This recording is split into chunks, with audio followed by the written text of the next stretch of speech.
Salut à tous, aujourd'hui je vous parle de mon logiciel de retouche photo Luminar. Alors ceux qui me suivent le savent, j'utilise Snapseed pour les retouches rapides pour Instagram, tout ça. Et quand je veux tirer une photo ou la vendre, j'utilise Luminar. Alors avant de retoucher, il faut commencer par prendre une bonne photo. Donc on va essayer de faire ça aujourd'hui.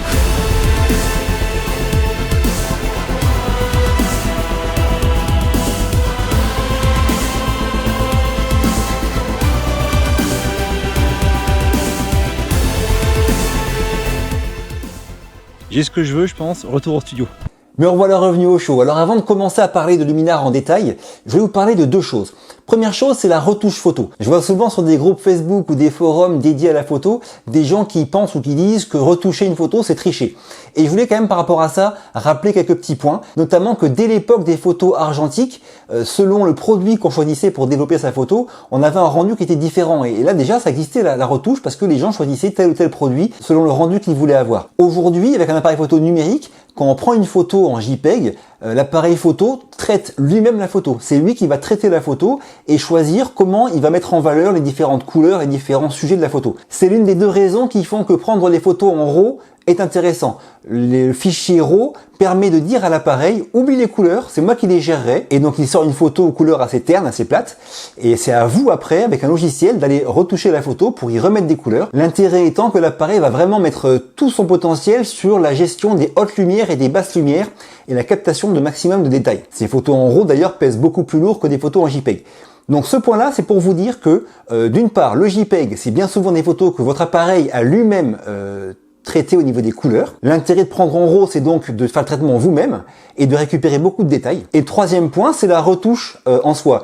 On va pouvoir retoucher la photo au niveau des couleurs, des lumières, pour arriver soit à quelque chose de réaliste, de proche de ce qu'on a vu au moment où on a pris la photo, soit pour aller au-delà, avec un côté qu'on va plus appeler créatif, pour faire des photos qui sont pas naturelles, c'est pas ce que vous aviez vu, mais c'est joli et ça reste réaliste, crédible, où on peut encore aller plus au-delà et carrément modifier la photo beaucoup plus pour avoir un truc qui n'a presque plus rien à voir avec la scène originale, mais qui reste quand même très beau. Ça, c'est vraiment à vous de voir où passer le curseur. C'est vraiment un sujet qui fait polémique, qui fait débat. Est-ce qu'on peut s'autoriser à trafiquer vraiment à fond une photo et qu'elle n'ait plus rien à voir au final avec ce qu'on avait pris à la base avec la scène initiale? Franchement, je vous laisse débattre là-dessus si vous voulez.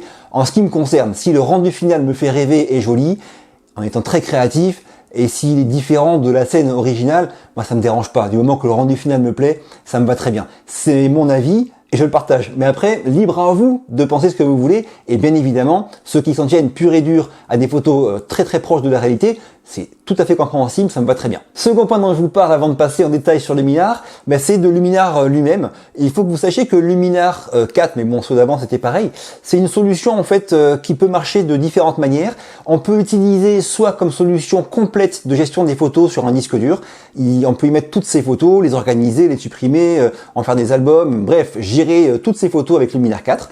Seconde possibilité, ça va être juste de s'en servir pour retoucher ponctuellement une photo ou quelques photos. C'est ce que moi je fais. Troisième possibilité, il peut servir de plugin pour Photoshop par exemple. Il y a des choses qu'on peut faire plus facilement avec Luminar et beaucoup plus rapidement qu'avec Photoshop. Donc beaucoup s'en servent aussi juste de plugin pour Photoshop. Et enfin, pour conclure sur Luminar, je voulais vous dire aussi que le principe de Luminar, c'est d'utiliser l'intelligence artificielle. Donc qu'est-ce que ça veut dire? Ça veut dire qu'il y a des gens qui ont rentré 10 000, 20 000, 100 000 photos de ciel, peut-être des millions, j'en sais rien, de ciels différents, de manière à ce que Luminar sache reconnaître un ciel. Pareil pour les visages, il y en a qui sont amusés à rentrer des centaines de milliers de photos de portraits, et Luminar maintenant sait reconnaître un visage, un nez, des yeux, une bouche, des boutons. Voilà, ça marche comme ça en fait, et un peu tout est basé là-dessus, sur la reconnaissance de différentes scènes, de différents types de photos, et pour aider après à leur traitement. Alors bien sûr, on retrouve des fonctions standards de retouche normales, simples, mais il y a aussi beaucoup de fonctions qui sont très poussées par rapport à l'intelligence artificielle et qui font gagner beaucoup de temps. On regarde ça maintenant. Là, je vais vous montrer rapidement comment on gère la bibliothèque de photos sur Luminar 4. Donc pour ajouter un dossier de photos ou une photo simple, il y a plusieurs manières de procéder. Ici, il y a un plus, on peut cliquer dessus et on peut aller choisir entre ajouter un dossier de photos ou retoucher une image unique. Si on fait ça, on va choisir l'image sur son disque dur ou le dossier sur le disque dur.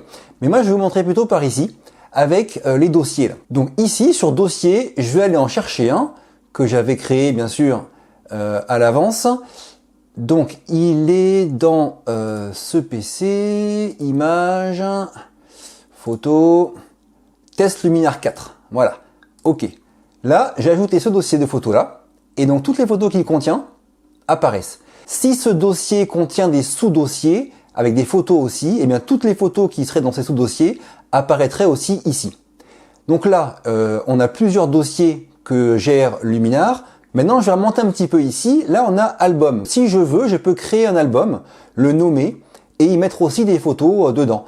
Là, par contre, cet album, il sera que dans Luminar et il va aller prendre des photos que je lui aurais demandé de mettre dedans sur différents disques durs, par exemple sur un externe, un interne, différents dossiers séparés. Bref, il crée un album de photos qui vous arrange. Donc, on peut avoir plusieurs albums créés. Et tous ces raccourcis ici concernent les dossiers qu'il y a en dessous.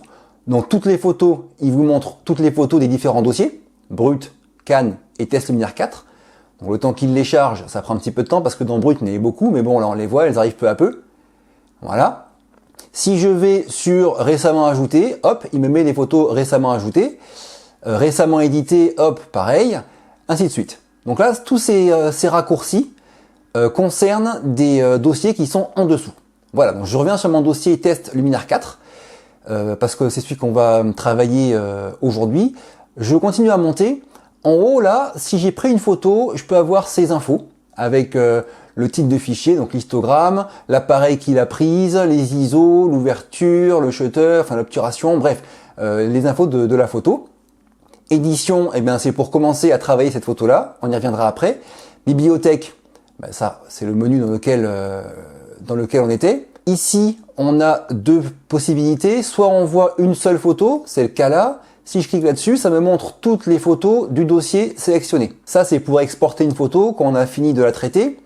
Ici, on a les options pour la taille des vignettes. Moyen, petit, grand format, ben c'est pareil. Hein, c'est pour choisir la taille à laquelle on veut voir ces différentes vignettes. Et plus, on l'a vu. Voilà, donc moi, comme je vous disais, je ne me sers de Luminar que pour retoucher une partie de mes photos et non pas pour gérer toute ma collection.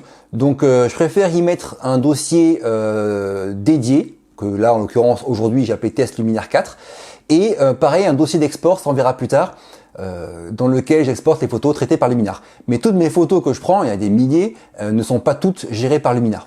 Voilà, donc maintenant, juste pour finir là-dessus, si on fait un double clic sur une photo, ça l'agrandit. On reste toujours dans le menu avec les dossiers là, hein, on n'est pas dans le mode traitement, mais on la voit en plus grand. Et on peut revenir sur l'ensemble des photos en faisant soit un double clic, soit en jouant sur ces deux onglets là. Vous voyez, voilà, tac. Voilà, donc on va maintenant travailler cette photo là. Pour faire un premier exemple assez simple, donc si je double clique dessus, on la voit en grand, et depuis cette façon de la voir ou l'autre, peu importe, du moment qu'elle est sélectionnée, on clique sur édition, et là on rentre dans le menu qui permet de la travailler. On va s'intéresser aux menus qui sont à droite là, d'accord? Cette photo, comme toutes les photos que je fais, je commence par travailler le recadrage. Donc le recadrage, moi ce qui m'intéresse c'est d'aller chercher l'ombre de mon ombre là qui est sur la neige. Donc pour ça je commence par appuyer ici, pour recadrer. Et là, je préfère avoir dans cette cadre d'image, comme l'ombre est en longueur par ici, une photo en mode portrait plutôt qu'en mode paysage. Donc c'est ici dans l'aspect que je vais aller chercher ça et je vais la mettre en mode 2/3. Voilà, ce qui est le mode que j'utilise pour en général imprimer des photos. Donc on va prendre cet exemple-là. Et là, je vais la réduire pour me rapprocher un petit peu, pour zoomer dedans et pour ne plus avoir ici mon petit tapis de décollage et d'atterrissage du drone. Hop, je vais faire comme ça, la replacer. Hop, on va dire que là, on est pas mal. Donc là, quand je suis prêt, je fais terminer, sinon je fais réinitialiser. J'aurais pu aussi ici modifier l'angle de rotation de la photo, mais comme là, elle est déjà bien droite, ça me va très bien. Donc là, hop, terminé.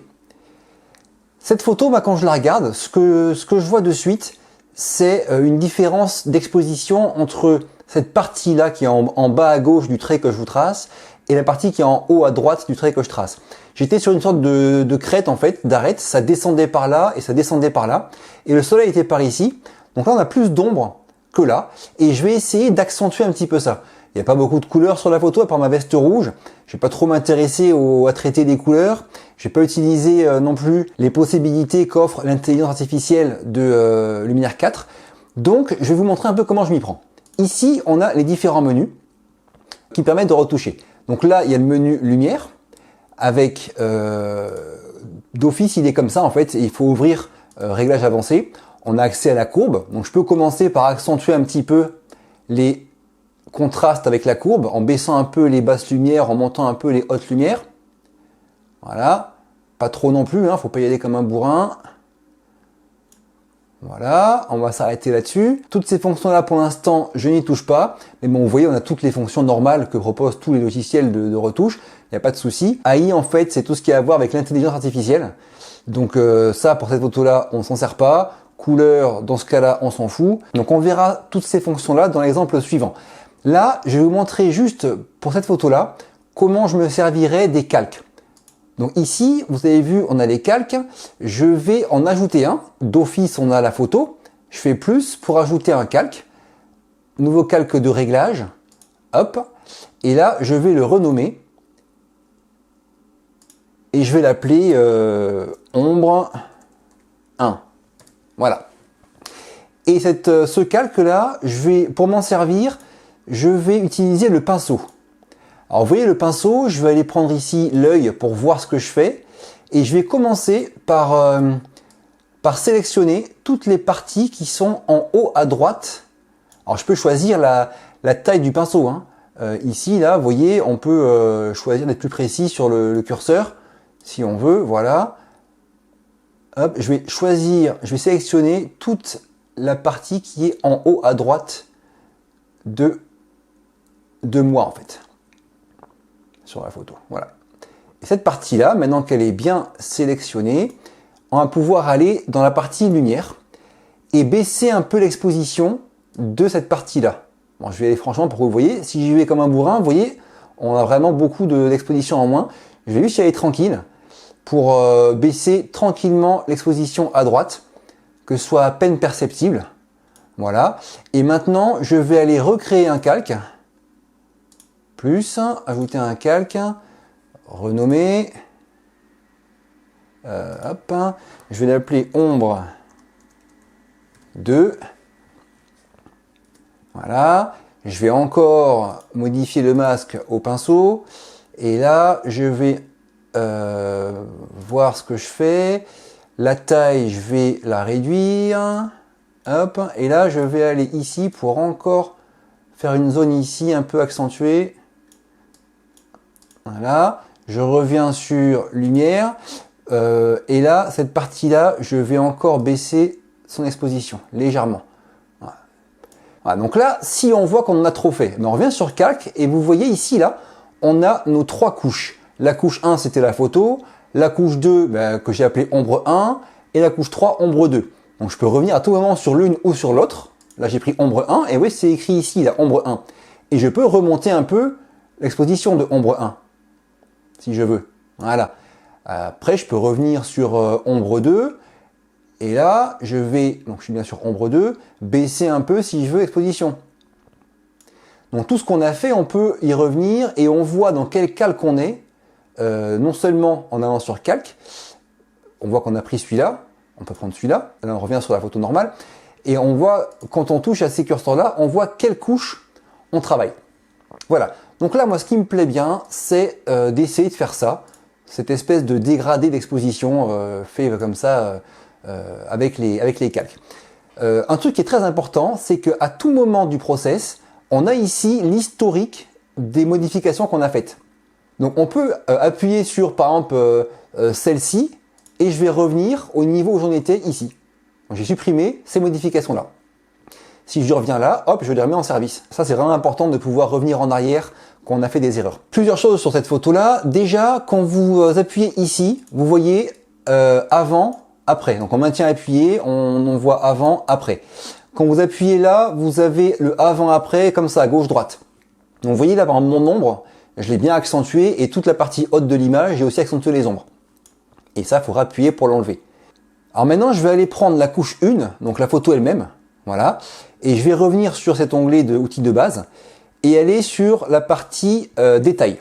Donc moi, ce qui va m'intéresser, comme c'est de la neige, j'aime bien qu'il y ait un côté un petit peu doux et j'ai pas trop envie qu'il y ait beaucoup de détails qui viennent perturber. Je cherche un aspect un peu cotonneux. Si je monte les détails à fond, vous voyez ici là, ça a accentué plein de petites ridules de partout. C'est pas ce que je veux. À l'inverse, je vais vouloir baisser les détails dans cette photo pour qu'on ait un aspect un petit peu cotonneux, qu'on n'arrive pas trop à voir ce qui se passe. Et ce, détail moyen, détail fin, détail grossier.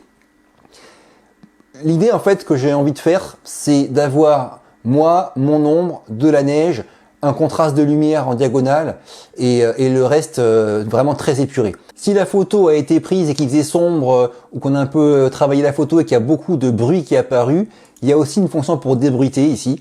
Mais là, bon, il n'a pas besoin. On peut en mettre un petit peu des fois qu'on est trop trafiqué les ombres pour faire disparaître un peu le bruit qui serait apparu dans les zones d'ombre. Mais là, ça me paraît pas mal le résultat.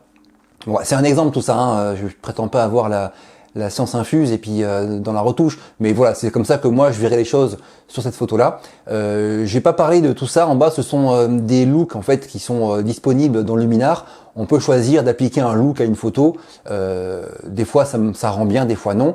Ils sont disponibles ici, tous les styles de look différents pour pouvoir retoucher en un seul clic une photo.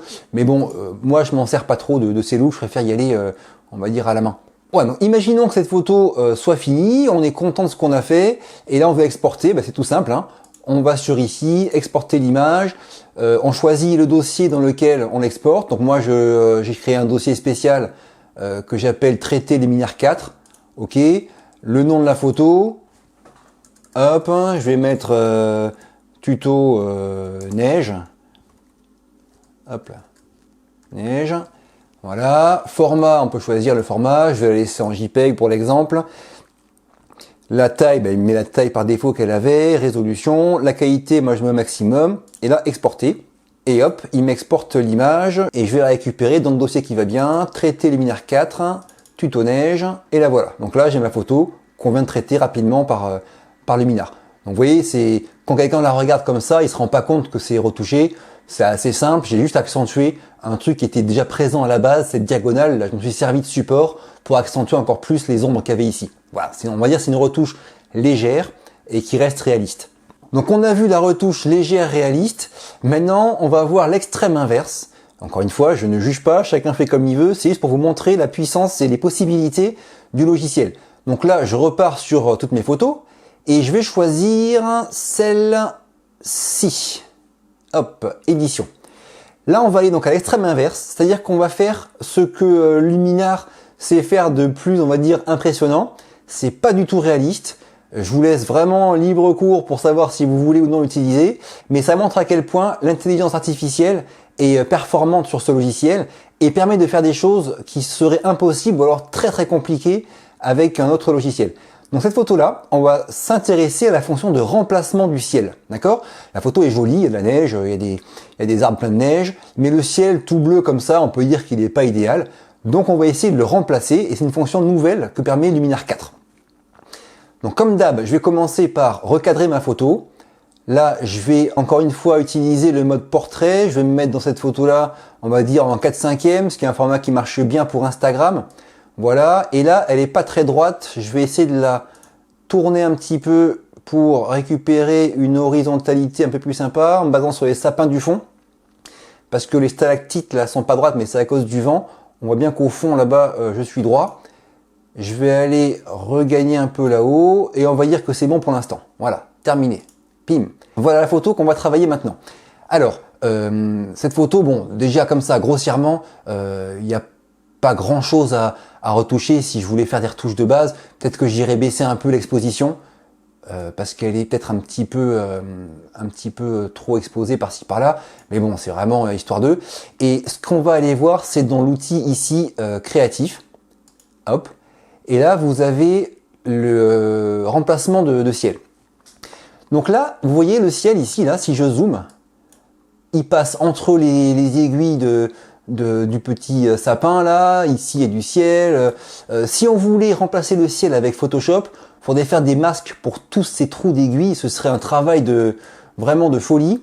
Et du coup là je vais vous montrer que ça prend 2 clics sur Luminar et c'est assez impressionnant, même si encore une fois, c'est pas quelque chose que je vous recommande de faire, c'est juste un exemple pour vous montrer les possibilités du logiciel. Donc là, choix de ciel. Et là, il y a plein de ciels qui sont proposés d'office avec Luminar et on peut en acheter d'autres. Et on peut aussi importer soi-même nos propres photos de ciel qu'on aurait prises à l'avance, d'accord? Pour cet exemple-là, je vais choisir, hop, Sunset 3, comme type de ciel.